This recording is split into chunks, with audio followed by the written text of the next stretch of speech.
get here and we talk back and we call to our friends and we tell them the gospel, we say, come to Jesus, come to faith, come to where we are. Yeah.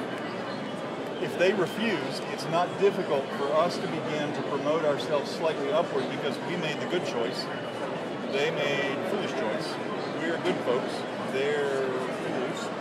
And so we begin to talk to them from this sort of elevated position, and we end up talking down to them, and it's shrill and it's ugly, and they turn and run most times, especially if they're young. So what I'm doing in the book is foundationally reframing for the adult church the way they think about the gospel, in that God is still God, but we are not simply okay here apart from God, separated by this concept of sin.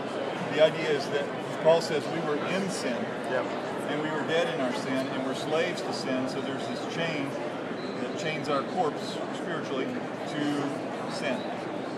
And so we're in a bad state. We're apart from Christ. The fun part is that God did not sit passively and send Jesus as an instrument. God and Jesus are one, and Jesus did not count equality with God something to be grasped, Philippians 2 says, but he left the ease and the glory of heaven and moved into our lives, took our place in that debt, took our chain, took our sin, and gave us new life. That preaches different to this generation.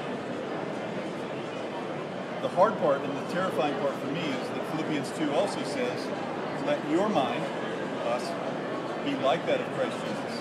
So now my obligation is to leave my safe places, my easy places, and move into the lives of other people so that my life becomes a picture of that movement.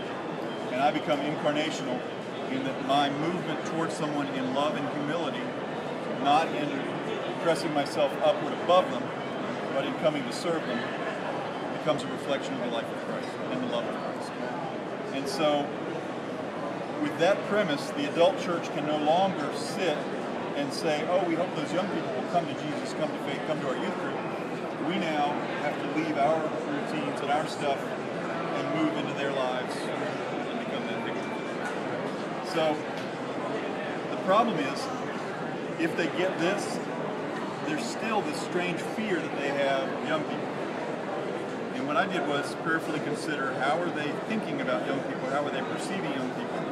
And basically they have three pictures that they use, and I'll give you two of them. One is they think of them as animals, and I do have to go in a second. I'm good. Internet committee? Do what? You're talking about the committee? No, I've got a radio interview down there, so, but not for a bit. But they think of them as animals, and so we say things when they're little, they're rugrats. They grow up, they're young bucks, and they're stampeding through the halls, and you need to corral them into Sunday school, and they're monkeying around, they're horsing around. It's just all through their language. If you listen, we think of them with a metaphor that organizes our thinking, that equates them as animals, which puts us up here as civilized people, puts them down there as less than. We also think of them as aliens in that they are not us. They do strange things to their hair and their skin, and they dress funny, and they're just not us. And so we hire a youth pastor who speaks their language, and that grows this distance between the adult church and them. And we hope they will come and become us, but we don't know how to go through it. So the next part is, part of my goal is to break that fear. And so I replace those pictures, the cultural pictures, with a picture of the orphan. That if the adult church really gets the heart of God, and He is our Father, and He adopted us, if we get His heart, then that spirit of adoption is in us, and we're now able to adopt young people into the family of God, maybe even before they believe, and demonstrate that love to them so that they feel part of the family. And in that context, sharing the gospel is much, much easier. So, because it's relational, it's incarnational, it's missional, it's all those things that churches hope for. But that orphan picture is the point at which adult congregations sort of snap, and you can see them kind of have that aha moment where it's like, oh, they're not animals. And there's this, they cry and they realize, oh my goodness, we treat them as animals, we treat them as aliens. But when they see them as orphans, their fear plummets.